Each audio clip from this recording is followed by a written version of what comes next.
Brat summer, fueled by Charli XCX's new album, has seen social channels overrun with low-res green squares inspired by the cover artwork. To discover more, Rachelle Abbott caught up with Evening Standard features writer Maddy Mussen to discuss her latest piece on how Charli XCX is bringing sweat back with the big Brat summer of 2024. Now, if anyone hasn't noticed the lime green marketing that's everywhere at the moment, tell us about Charli XCX and her new album, Brat. So Brat is a studio album by Charli XCX, who is a pop electronic artist. She's been around for a while. She is from Cambridge, but she grew up in Start Hill in Essex. And she has been kind of flying under the radar as, I would say, one of the most interesting and current voices in pop. But with Brat, she's gone massive.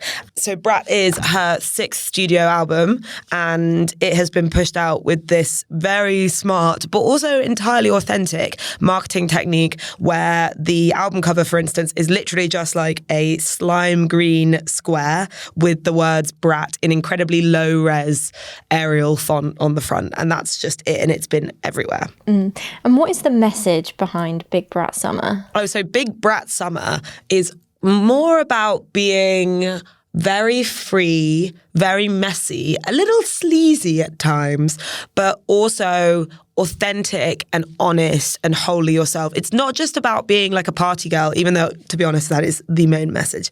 But it's also about being at one with yourself, doing things for yourself and looking out for yourself. It's like being a party girl, but having a holistic view of the world and actually like a wholesome respect for yourself as a person. It's kind of like, it's one step up from like the club bangers that we had in the 2000s, 2010s that we've been missing so much now.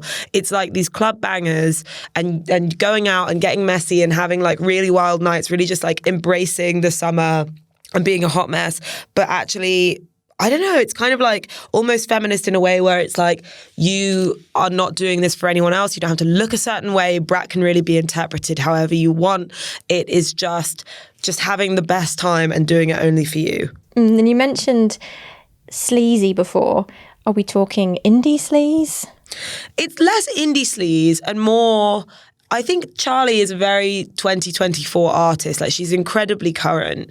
And there's obviously a touch of kind of Y2K in there, because what doesn't right now have a touch of Y2K in there? And it's going to take a long time for Y2K to die, which is interesting because we did all think that indie sleaze would come in 2024, but I think that this is actually more like Y2K and 2024 combined. It's just sleazy more in the sense of smeared makeup, like a really great outfit at the end of a night out where your hair's kind of a mess, but in like a sexy mess way. And you're incredibly sweaty. You're like drenched with sweat, but you don't care because you've had the best time and you are just like traveling home, walking home and just with your mates and everything's blissful and awful at the same time. I mean, it's quite a contrast to last summer. Last summer was all about baby doll pink, Barbie. Yeah, well, actually, so I spoke to a trend forecaster about this, and she said it was a really interesting progression of this reclaiming of girlhood that we've had. And it's interesting because I feel like it was quite, the Barbie thing was quite infantilizing, and there's been a lot of infantilization of women, and everybody's like, oh, I'm just a little baby, I'm just a girl. And this is really like, no, I'm a woman, I'm an aging party girl, and I am a mess, and I don't care. Like, I'm going to do what I want. I'm going to start looking after myself, but I'm still going to have fun. I don't need to be anything for anyone. I don't need to be pretty and pink or anything. I can just be whatever I choose to be. And also, most importantly, have a really good time. And would you say Brat Summer is for everyone? Yeah, I would say Brat Summer is totally for everyone. I think it's interesting because Charli didn't market this in a way that was meant to be for mass appeal. She marketed it to what she has, which is a very core, intense group of fans. And as a result, these super fans have put everybody else onto it. So it has therefore become for everyone because it's just such a like beautiful and authentic ideal. So yeah, it is for everyone now. I don't think she ever intended it to be so much for everyone. I think it was very much, it started off as like the girls and the gays, and now it's just like everyone can be a brat. We can all be brats. And how does Brat fit in with the most anticipated albums of the year? How's the hype? I think it's really interesting. So for instance, Charli is playing Glastonbury and she is playing either at the same time as or directly after Dua Lipa. And I would say that her album has been met with a much warmer reception than Dua Lipa's.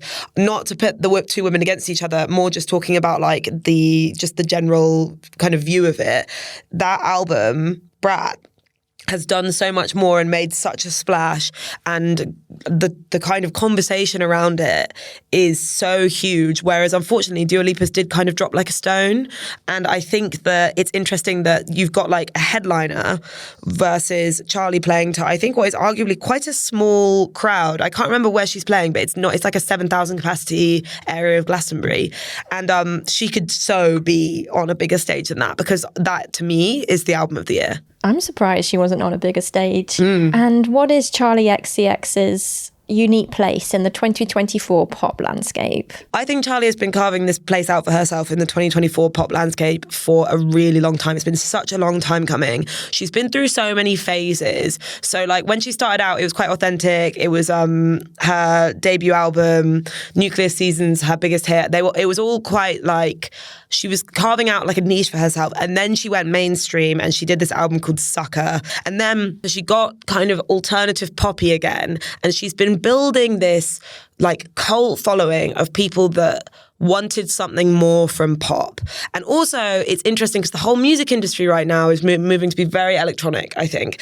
And it's kind of like the music industry moved and she was already there waiting for us. Like if you think about Fred again, Over Mono, all of these DJs and all of these people who are really like winning the music industry right now with an electronic sound, she has been there and she has been waiting and she has been building this electronic sound. People keep being like to me, oh, I've only just started listening to her now because she's just got really electronic. And I'm like, oh, you should have been there for Pop 2 or Number One Angel, because she has been doing this forever. And Maddy, what's your take on all the famous faces in the 360 video? I mean, I've definitely spotted Emma Chamberlain. Yeah, I love Emma Chamberlain. I think it's really interesting because it's kind of like this new wave of it girls. And it's almost like, I hasten to make this comparison because I do feel like it's been done differently, but it's almost like how Taylor Swift brought all of the girl squad in for the Bad Blood music video. And what it does is it essentially like massively increases your reach, because people that didn't like Charli before or know her that much, but they love Gabrielle or Emma Chamberlain or Rachel Senna, they will all have listened to that song now and watched that music video because of these other people. So it's a very smart marketing campaign, but then again, this is the thing with Charli, it's all authentic. I don't think she did that because she was like, oh my God, yeah, look, I'm going to get like 1 million more views because of these girls. She does it because she hangs out with those girls. She does it because she loves them.